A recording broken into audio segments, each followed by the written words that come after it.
وبرکاتہ۔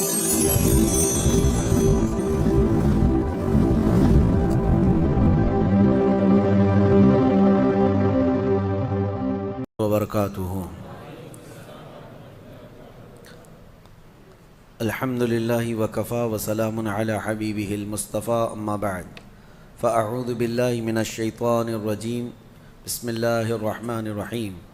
ان اللہ وملائکتہ یصلون علی النبی یا ایہا الذین آمنوا صلوا علیہ وسلموا تسلیما۔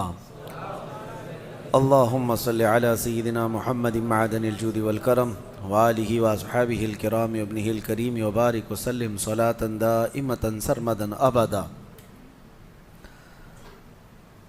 بحمدہ تعالی و بکرم مصطفیٰ صلی اللہ تعالی علیہ وسلم، معمول کے مطابق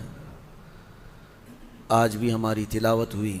غالباً آپ حضرات سننے والے اگر ہوش میں ہیں تو آپ خود ہی بتائیں آج کتنے پارے ہوئے ہوں گے؟ الحمدللہ۔ جو ایکٹیو ہیں وہی آخر تک ہوتے بھی ہیں۔ قرآن پاک سننا یہ بہت بڑی عبادت ہے۔ آپ ڈیوٹی نہیں ادا کر رہے ہیں بلکہ اللہ کا کلام سن رہے ہیں۔ قرآن کا 1/3 حصہ آج گزر چکا ہے، 10 پارے ہو چکے الحمدللہ۔ مولا کریم بقیہ 2/3 بھی آپ کو تجوید کے ساتھ سننے اور ہمیں پڑھنے کی توفیق عطا فرمائے۔ اللہ تبارک و تعالیٰ نے آج کے ان صورتوں میں جو بیان فرمایا، ایک سورۃ الانفال ہے۔ انفال جو ہے مال غنیمت کو کہتے ہیں۔ اصل میں یہ بدر کے متعلق نازل ہوئی یہ پوری سورہ انفال۔ مال غنیمت کے بارے میں حضور اکرم صلی اللہ تعالیٰ علیہ وسلم سے پوچھا گیا تھا، اس سلسلے میں یہاں پر اس سورہ میں کئی باتیں آئی ہیں۔ بدر کے میدان میں نبی پاک صلی اللہ علیہ وسلم نے اعلان فرمایا تھا لوگوں کو ابھارنے کے لیے یا میدان میں مضبوط رکھنے کے لیے کہ فلاں فلاں کو جس طرح سے کارکردگی ہوگی ویسا انعام دیا جائے گا۔ تو اس میں جتنے جوان تھے وہ میدان میں کود پڑے ہیں، جو بوڑھے صحابہ تھے عمر والے وہ جھنڈوں کو مورچوں کو سنبھالے ہوئے تھے، خیموں کو سنبھالے ہوئے تھے۔ میدان کی ظاہر سی بات ہے فوج کی حفاظت کے لیے بھی کچھ صحابہ ہوا کرتے، تو انہوں نے مورچے سنبھال لیے، جوان لڑنے کے لیے میدان میں کود پڑے۔ اور ایسی سخت ترین لڑائی ہے کہ بدر کے میدان میں آپ کو پتہ ہے، تاریخ گواہ ہے، یہ 313 تھے اور وہ 1000 سے زیادہ تھے۔ باوجود اس کے اللہ نے روشن فتح عطا فرمائی، اور یہ جوان صحابہ نے 70 کافروں کو مار گرایا تھا اور 70 کو قیدی بنا کر لائے تھے۔ اب مسئلہ یہ تھا کہ حضور نے جو اعلان فرمایا تھا جس کی جیسی کارکردگی ہوگی ویسا انعام ہے، تو جو جوان صحابہ تھے ان میں یہ باتیں چلنے لگی جو بدر کا مال غنیمت ہے وہ غالباً جوان صحابہ کو زیادہ ملے گا۔ تو بوڑھے صحابہ وہ کہتے کہ اگر ہم مورچہ نہ سنبھالتے تو تم میدان میں اترتے کیسے؟ بہت تیز ہمارے حاجی صاحب جو ہے بے شک فرماتے ہیں، کیونکہ بوڑھوں کا اپنا ایک رول ہوتا ہے۔ بڑھاپا جو ہے اللہ تعالیٰ کی طرف سے ایک نعمت ہے کہ اللہ کی طرف لوٹنے کا موقع دیا جاتا ہے۔ جو جوان بیٹھے ہیں اللہ ان کو بھی اچھا بڑھاپا عطا فرمائے، عبادتوں کے ساتھ اور اللہ کی طرف لوٹ آنے والا بڑھاپا یہ نعمت ہے۔ کیونکہ زندگی میں جوانی میں جو کرنا تھا کر لیا، لیکن آخر عمر میں اللہ نے اس کو ہدایت دی کہ وہ مسجدوں کی طرف آ گیا ہے، پابند ہو گیا ہے، اور یہ احسان ہے اللہ کا کہ اللہ تعالیٰ اسے پاک کر کے دنیا سے اٹھانا چاہتا ہے۔ اور میرا مولا فرماتا ہے جس کی اسلام میں داڑھی سفید ہو گئی، اللہ فرماتا ہے مجھے اس کو عذاب دینے میں حیا آتی ہے۔ اللہ حیا فرماتا ہے بوڑھے کو عذاب دینے میں، اور بڑھاپے میں بھی جس کی ایک بھی نہیں نکلی اس کا کیا ہے؟ بہرحال تو بوڑھے صحابہ یہ کہنے لگے ہم مورچہ سنبھالے تھے، ہمارا مال غنیمت تو ہمیں زیادہ ملنا چاہیے۔ تو یہ بات چل رہی تھی کس نے زیادہ کارکردگی کی ہے میدان بدر میں، یہ جوان صحابہ کا یا پھر بوڑھے صحابہ کا، کس کا کارنامہ زیادہ بڑا ہے؟ تب یہ سورہ انفال میں آیتیں نازل ہوئی. اللہ نے کیا ہی بہترین انداز میں فرمایا, فَلَمْ تَقْتُلُوهُمْ وَلَكِنَّ اللَّهَ قَتَلَهُمْ وَمَا رَمَيْتَ إِذْ رَمَيْتَ وَلَكِنَّ اللَّهَ رَمَى. رب فرماتا ہے محبوب آپ ان سے فرمائیں, اے صحابہ رسول کے غلاموں, جنگ میں جب تم تیر چلا رہے تھے تم میں سے کسی نے تیر نہیں مارا, اللہ نے تیر چلایا ہے. اور تم میں سے کسی نے ان کو قتل نہیں کیا, اللہ نے ان کو قتل کیا ہے. یعنی صحابہ کا کام تھا لیکن ان کے کاموں کو اللہ نے اپنا کام فرمایا. یہ رسول پاک صلی اللہ تعالیٰ علیہ وسلم کے غلاموں کی شان ہے کہ رب تعالیٰ فرماتا ہے ان کا کیا ہوا کام وہ اللہ کا کیا ہوا ہے. پھر اس کے بعد نبی پاک صلی اللہ تعالیٰ علیہ وسلم نے مال غنیمت جمع فرمایا اور قیدی بھی آئے بدر کے. اب سنیے, اسلام میں یہ ایک پہلی چیز ہے پوری دنیا کو پیش کی جانے والی. ہزاروں جنگیں آج بھی ہوتی ہیں, ہو بھی رہی ہیں اور ہو چکی ہیں. جنگوں کی ایک تاریخ نکال کر کے دیکھو اور میرے آقا صلی اللہ علیہ وسلم کے جو جہاد ہیں ان کو ایک طرف رکھو. بدر کے بعد کون سے قیدی آئے تھے پتہ ہے آپ کو؟ ایسے قیدی جنہوں نے مکہ میں صحابہ کا جینا تنگ کر کے رکھا تھا, بہت تکلیفیں دیے تھے, وہ سب گرفتار ہوئے تھے. 70 تو مارے گئے تھے جس میں ابو جہل بھی مر گیا تھا. حضرت بلال حبشی کا جو آقا تھا وہ بھی مرا تھا. بڑے بڑے کافر مرے تھے لیکن جو قید ہو کر کے آئے تھے وہ بھی چھوٹے نہیں تھے. اس میں بھی اچھے خاصے جو بھڑکانے والے لوگ تھے وہ سب گرفتار ہوئے تھے. اب ظاہر سی بات ہے صحابہ اکرام کو بدلہ بھی لینا تھا. اتنے سالوں ہمیں تکلیف دیا, تڑپایا, آج ہاتھ میں آ گئے ہیں. لیکن نبی رحمت صلی اللہ تعالیٰ علیہ وسلم نے صحابہ سے مشورہ کیا کہ ان کے ساتھ کیا کریں. ابھی تو حضرت عمر فاروق رضی اللہ تعالیٰ عنہ نے مشورہ دیا کہ ان میں سے ٹکڑے ٹکڑے کر کے ان کو کاٹ کے مار ڈالیں, یہ جتنے ہیں مار ڈالیں ان کو. صحابہ کے الگ الگ مشورے تھے. حضرت ابوبکر صدیق نے عرض کیا یا رسول اللہ صلی اللہ علیہ وسلم, ان کو اگر فدیہ لے کر کے کچھ مال ان سے لے کر کے ان کو آزاد کر دیں, ہو سکتا ہے بعد میں یہ اس سے متاثر ہو کر اسلام میں آ جائیں. حضور نے حضرت ابوبکر کے مشورے کو پسند فرمایا.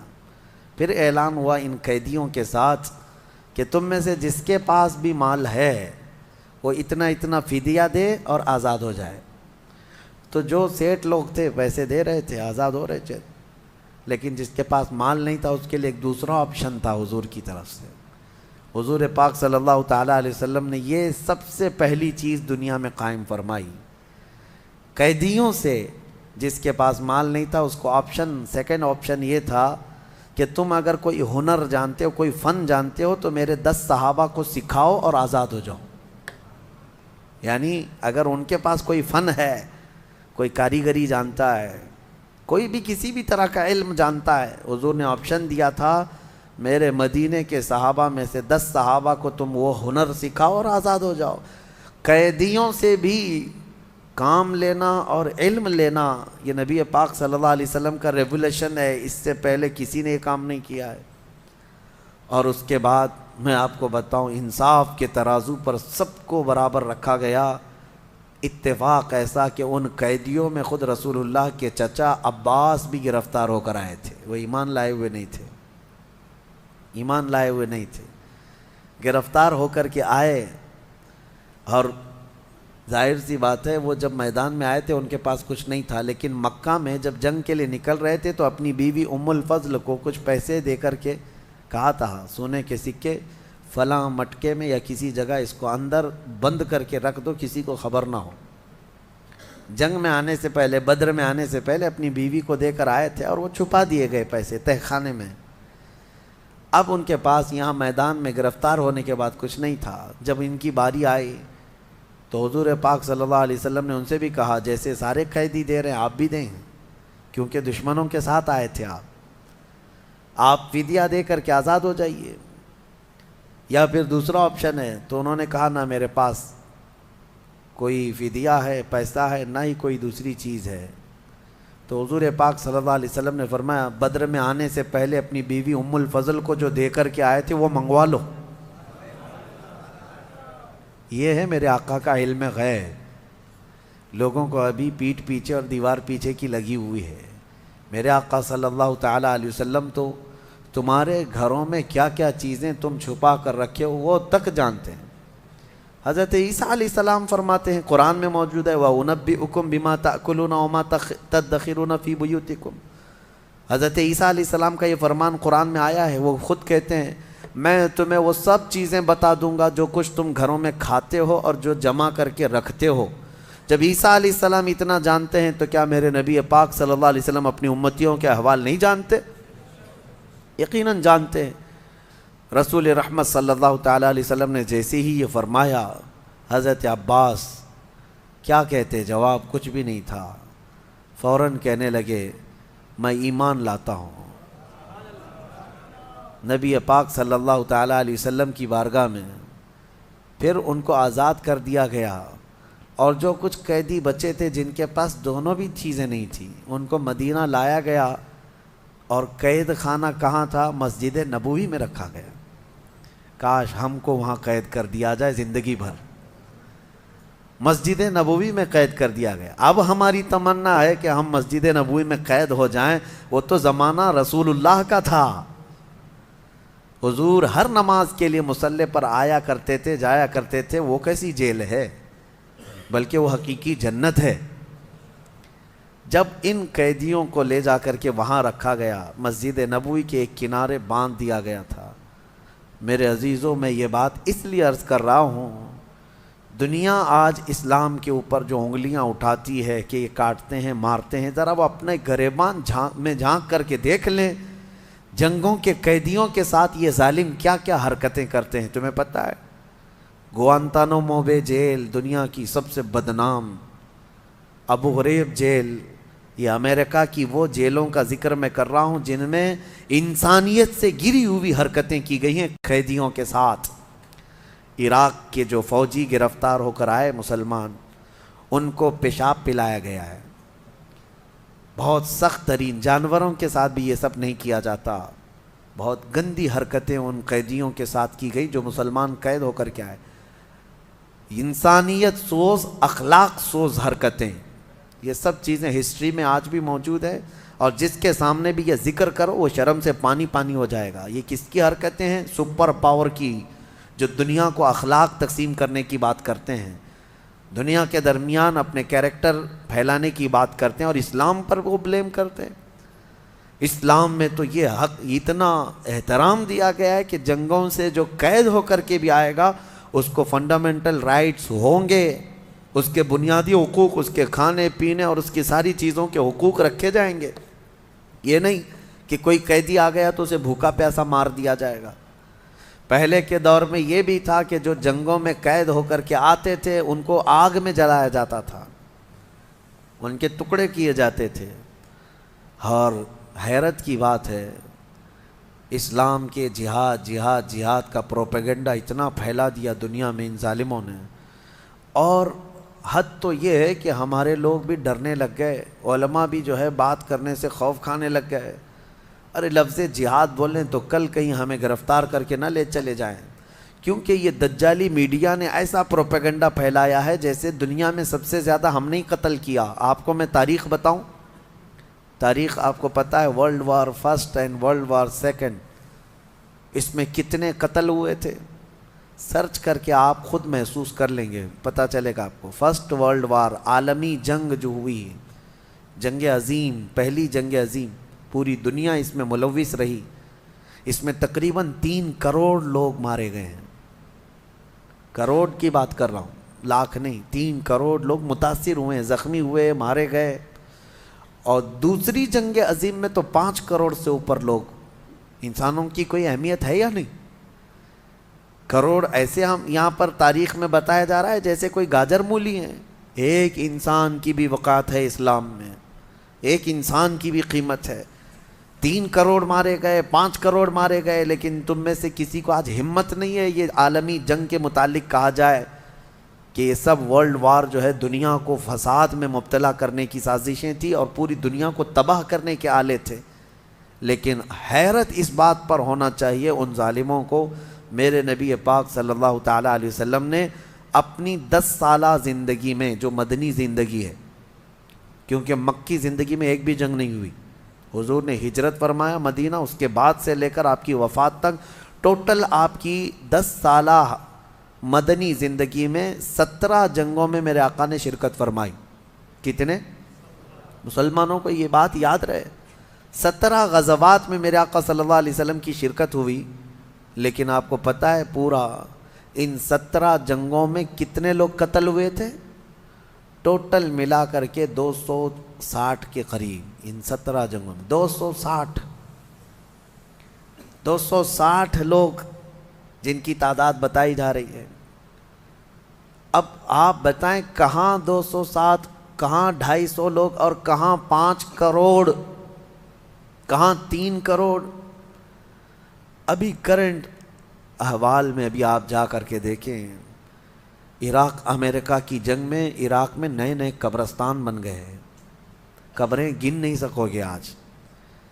جو ڈیٹا گورنمنٹ دیتی ہے وہ ایک محدود طریقے کا ہے، باقی وہاں کے جو حالات ہیں اللہ کی پناہ۔ سیریا میں کس نے جنگ چھیڑ رکھا ہے آج تک؟ یمن کو کون مار رہا ہے؟ افغان میں 20 سال نیٹو فوجوں نے کیا کیا؟ ان کے پاس کوئی ڈیٹا ہے؟ ان کے پاس کوئی تعداد ہے؟ کتنے لوگ مارے گئے؟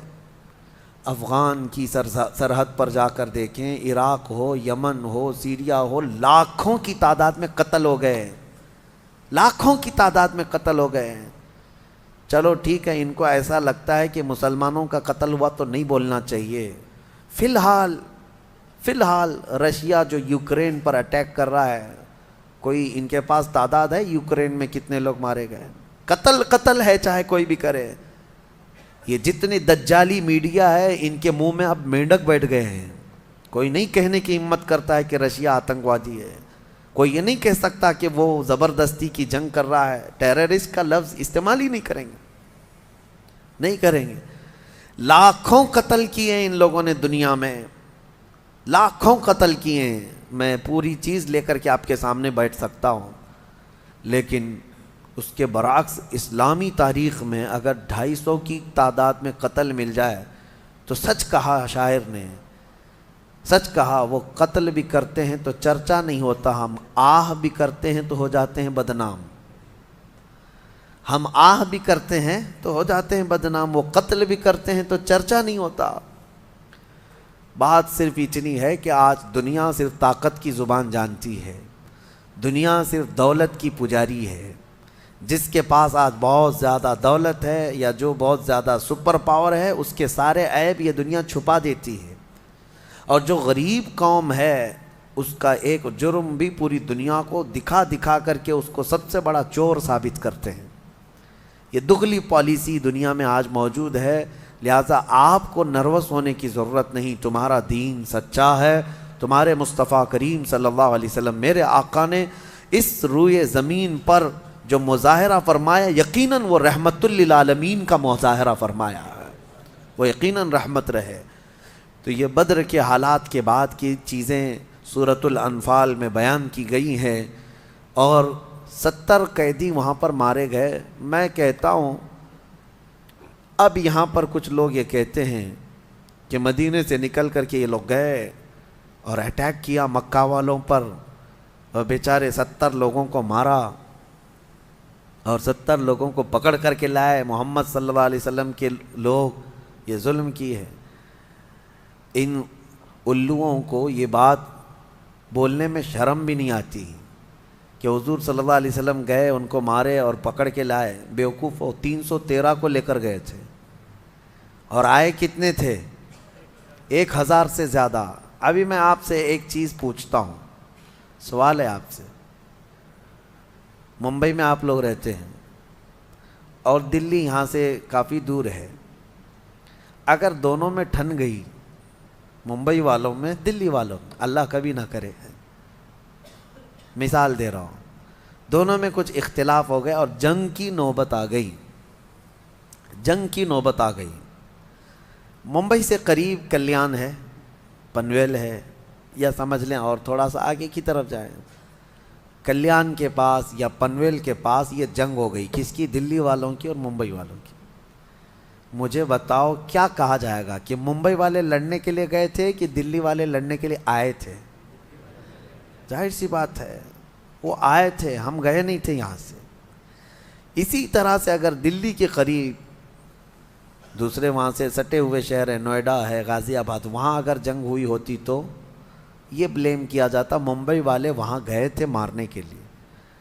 یہی حال ہے، بدر کا لوکیشن اگر آپ کو پتہ چل جائے کہ کہاں ہے تو سب بات سمجھ میں آ جائے گی۔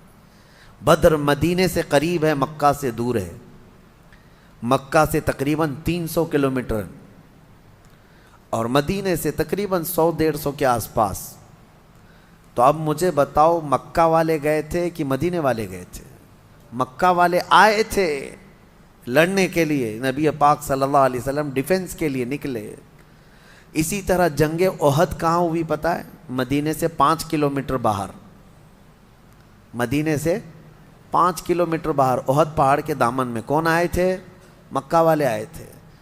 جنگ خندق کہاں ہوئی پتہ ہے؟ مدینہ پاک سے تقریباً 4 کلومیٹر باہر، مدینے سے 4 کلومیٹر باہر خندق کھودنی پڑی مدینے کو بچانے کے لیے۔ کون آئے تھے لڑنے کے لیے؟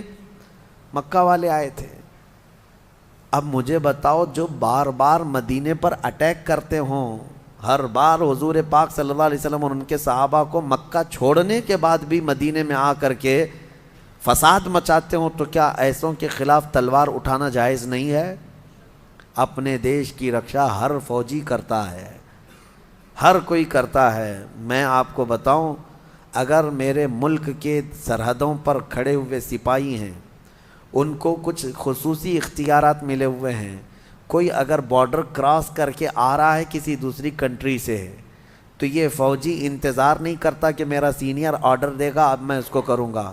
اس کو اتنا پاور ہوتا ہے وہیں جگہ پر اس کو شوٹ کر دیتا ہے۔ بارڈر پر باضابطہ بارڈر سے 1 کلومیٹر آگے پیچھے یہ لکھا بھی جاتا ہے وارننگ کہ اس سے آگے نہ جائیں ورنہ اسپاٹ پر شوٹ کیا جائے گا۔ وہاں پر یہ نہیں دیکھا جائے گا کہ بھٹک کے آئے تھے کیا کیے تھے، فوجی کو اختیار ہوتا ہے۔ کیوں فوجی مار دے رہا ہے؟ اس لیے کہ ہر ایک کو یہ فکر ہے میرے دیش کی حفاظت ہونی چاہیے، میرے ملک کی حفاظت ہونی چاہیے۔ اور وہ صحابہ اگر اپنے مدینے کی حفاظت کے لیے کھڑے ہو گئے تو ان ظالموں نے ایسی وہ بنا کر کے پیش کی، امیج بنا کر پیش کی دنیا میں کہ وہ صرف لڑنے والی قوم تھی، لڑتے رہتے تھے۔ انہوں نے اپنے ملک کی حفاظت کے لیے تلواریں اٹھائی ہیں اور اللہ تعالیٰ نے ان کی مدد ایسی فرمائی کہ وہ مدینہ بچاتے بچاتے اتنا پھیل گئے کہ جتنے دشمن تھے انہیں بھی مجبوراً مدینہ طیبہ کی حکومت کے انڈر میں آنا پڑا۔ پھر جب مکہ فتح ہوا تو پھر لوگ جوق در جوق اسلام میں آنے لگے اور پھر اسلام کی کوئی سرحد نہ رہی، دنیا میں یہ پھیلتا ہی چلا گیا، پھیلتا ہی چلا گیا۔ آج بھی قرآن کی جو آیتیں ہیں اس میں یہی اللہ نے فرمایا کہ اللہ تعالیٰ فرماتے وَقَاتِلُوهُمْ وَقَاتِلُوا الَّذِينَ يُقَاتِلُونَكُمْ، ان سے جنگ کرو جو تم سے جنگ کر رہے ہیں، ان سے لڑو جو تم سے لڑ رہے ہیں۔ اور آج ہم نے ایک آیت تلاوت کی ہے سورہ انفال کی آخری آیتوں میں سے، وَإِن جَنَحُوا لِلسَّلْمِ فَاجْنَحْ لَهَا وَتَوَكَّلْ عَلَى اللَّهِ، اور کوئی قوم اگر امان چاہتی ہے تو تم بھی امان میں آ جاؤ، کوئی پیس چاہتی ہے، امن چاہتی ہے تو آپ بھی امن میں آ جاؤ، حضور کو حکم ہوا ہے فَاجْنَحْ لَهَا، آپ امن کے لیے جھک جائیں، پیس کے لیے آپ تیار ہو جائیں اور اللہ پر بھروسہ کریں۔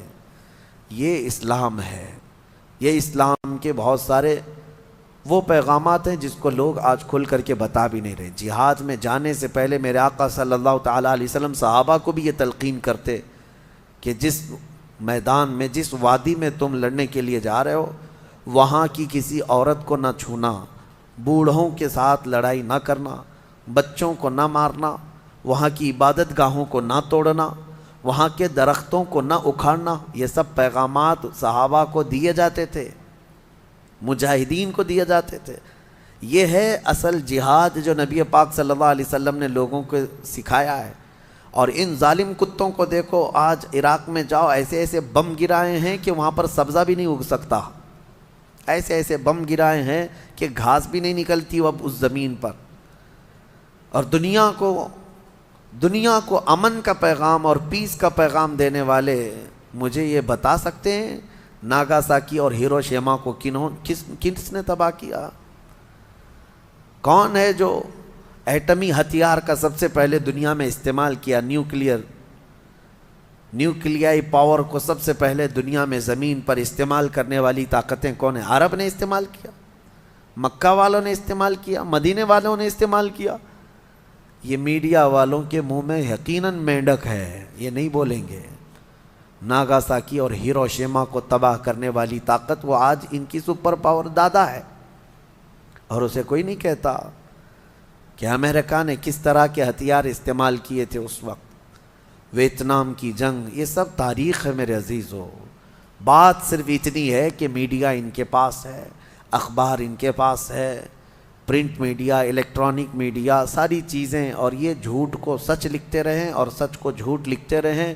لیکن میں آپ سے یہ گزارش کرنا چاہوں گا، آنکھ بند کر کے جو کچھ دکھایا جائے اس کو منعن تسلیم نہ کرو، بلکہ قرآن کہتا ہے جب کوئی فاسق تمہارے پاس خبر لے کر کے آئے اس کی تحقیق کرو، فتبینوا، ورنہ کہیں تم جہالت میں شرمندگی اٹھانا نہ پڑے۔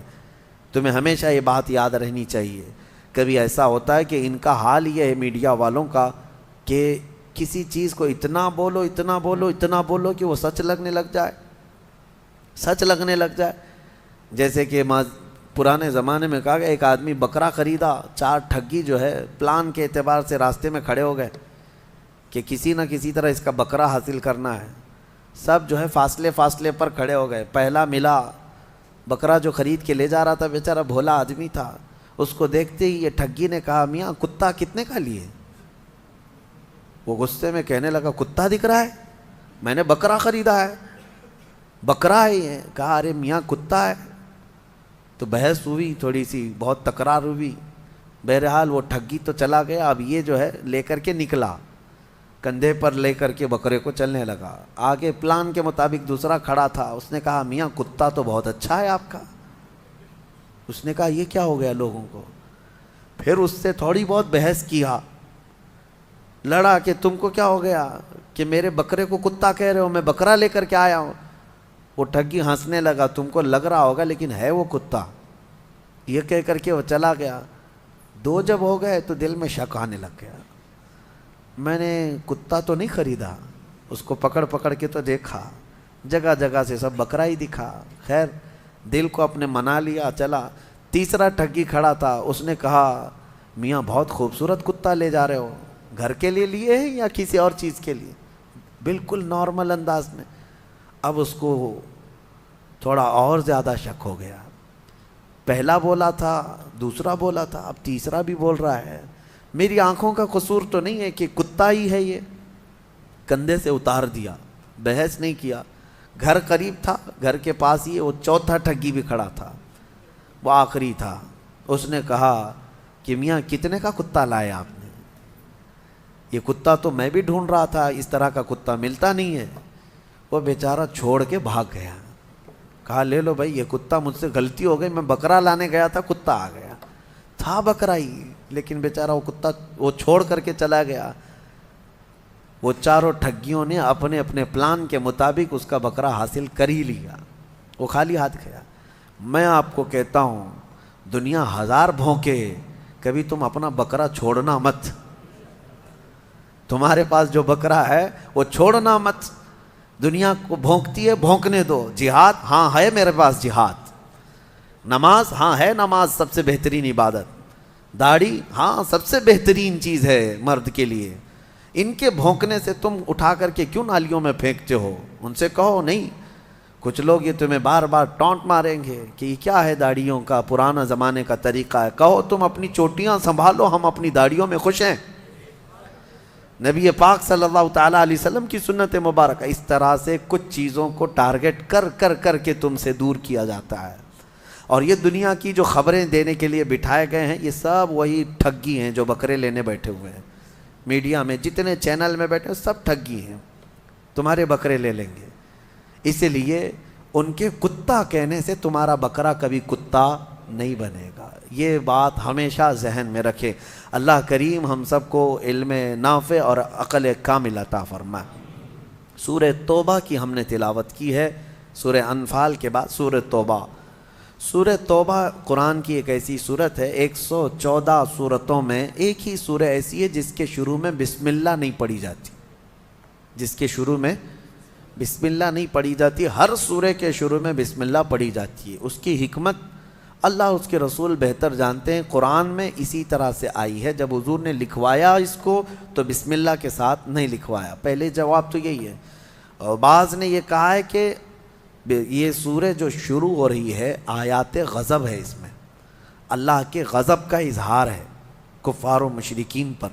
اور بسم اللہ چونکہ آیت رحمت ہے، بسم اللہ الرحمن الرحیم، اللہ کی رحمت کا ذکر ہے بسم اللہ میں، تو آیت رحمت ہے بسم اللہ، اور آیت غضب دونوں کو ملانا مناسب نہیں. اس لیے بعض بزرگوں نے فرمایا سورہ توبہ کے شروع میں بسم اللہ نہیں پڑھی جاتی. سورہ توبہ کا جو میٹر ہے وہ خاص طور پر ایک آیت ان کو بہت چبھتی ہے، اس کا بھی میں خلاصہ بیان کرتا ہوں. اس میں یا ایھا الذین آمنوا انما المشرکون نجس فلا یقربوا المسجد الحرام بعد عامہم ھذا. یہ حضور پاک صلی اللہ تعالیٰ علیہ وسلم پر نازل ہوئی. اللہ نے فرمایا اے ایمان والو، بے شک مشرک نجس ہیں. کیا ہے؟ نجس ہے. یہ چیز بہت کھلتی ہے ان کو. یہ کہا گیا ہے کہ ہم کو نجس کہا گیا ہے، ناپاک کہا گیا ہے. نجس ہوتا کیا ہے؟ بہت ساری چیزیں ہیں، میں آپ کو بتاتا ہوں. اور اس میں حکم یہ ہے کہ ان کو مسجد حرم کے قریب اب آنے مت دینا. اس سال کے بعد پابندی ہو گئی، مشرکین نہ آئیں. یہ اللہ تبارک و تعالیٰ کی مقدس سرزمین ہے. آج تک اس پر عمل ہے کہ حرمین طیبین مکہ میں بھی اور مدینے میں بھی غیر مسلم کو الاؤڈ نہیں ہے. یہ ابھی کچھ یہودی سعودی داخل ہو رہے ہیں، ان کی کرپا، ان کی مہربانی، بھائی بھائی کو داخل کر لے رہا ہے، الگ بات ہے. لیکن ویسے اسلامی قانون یہی رہا برسوں سے. اب ان کا سوال یہ ہے کہ مشرکین کو نجس کیوں کہا گیا؟ میرے عزیزو، نجس کا مطلب یہ ہے، نجس جس کو کہا گیا ہے، ایک نجس وہ ہے جو کتا ہے، ایک نجس خنزیر ہے کہ اس کو چھونا بھی جو ہے نجاست ہے، اور ایک پیشاب پخانا یہ بھی نجاست ہے، یہ بھی نجس ہے. لیکن ان کے لیے جو کہا گیا وہ عقیدہ نجس، یعنی اللہ تعالیٰ کے ساتھ شرک کرنے والی یہ جو فکر ہے، یہی سب سے بڑی نجاست ہے. یہ گندگی ہے، یہ نجاست ہے. اور یہ صرف اور صرف میرے دین میں نہیں، الزامی جواب ہمارے پاس بھی ہے. اگر کوئی اسی بات کو لے کر کے کہتا ہے کہ مسلمانوں میں بار بار یہ چیز کہلائی جاتی ہے کہ مشرکین نجس ہیں، مشرکین نجس ہیں، تو پہلی بات تو ہم آپ سے کہیں گے تو نجس کیوں رہتے ہو؟ کلمہ پڑھ لو نا، نجس رہو ہی مت. بہرحال دوسری بات یہ ہے کہ الزامی جواب میں ہمارے پاس آپ کی بھی کتابیں موجود ہیں. منوسمرتی اٹھاؤ، اور بھی کئی کتابیں ہیں. اس میں صاف طور پر یہ لکھا گیا ہے کہ ان کے دھرم کو جو نہیں مانتا وہ سب سے بڑا پاپی ہے، سب سے زیادہ غلیظ ہے. اس کے گھر اپنے گھر کے قریب نہ بناؤ.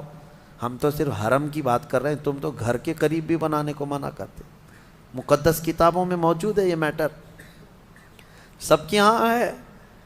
لیکن میرے عزیزو، مسجد حرم کے قریب نہ آنے کی جو اللہ تبارک و تعالیٰ کا جو حکم ہے، اس کی وجہ یہ ہے ہر ایک کی عبادت گاہ مقدس ہوتی ہے. ہر ایک کی عبادت گاہ مقدس ہے. ہمارے لیے ہماری عبادت گاہ مقدس ہے، اور اللہ تعالیٰ نے اس زمین کو پاک فرمایا ہے، پاک فرمایا ہے. ایک صاحب ہے، ٹرین میں ملاقات کر کے وہ اس پر مجھ سے بہت بات کر رہے تھے کہ پھر کیوں ہم مکہ نہیں جا سکتے، مکہ جانے کو کیوں پابندی آپ کے اس میں لگائے. میں نے کہا نہیں صاحب، آپ کو غلط فہمی ہے. مکہ جانے کے لیے پابندی کسی نے نہیں لگائی. آپ کو امریکہ جانے کی پابندی ہے؟ یو کے جانے کے لیے پابندی ہے؟ نہیں ہے. کیا کرنا پڑتا ہے؟ اگر آپ کی خواہش ہو رہی ہے یو کے جانا ہے، امریکہ جانا ہے، تو کیا ہے؟ کہا ویزا نکالنا ہے. کہا کون دیتا ہے ویزا؟ وہی کمپنی، وہی ملک کی، وہی کنٹری کے اتھارٹی جو ہیں وہ ویزا دیتے ہیں آپ کو. کہا ویزا مل جائے تو جائیں گے آپ. امریکہ کا ویزا ملے، یو کے کا ویزا ملے تو آپ جا سکتے ہیں. سیم پروسیس ہے. آپ کو مکہ اور مدینہ آنا ہے تو ویزا ہے لا الہ الا اللہ محمد رسول اللہ. سیم پروسیس ہے. ہر ایک کنٹری اپنی اپنی کچھ نہ کچھ تحفظات رکھی ہوئی ہے.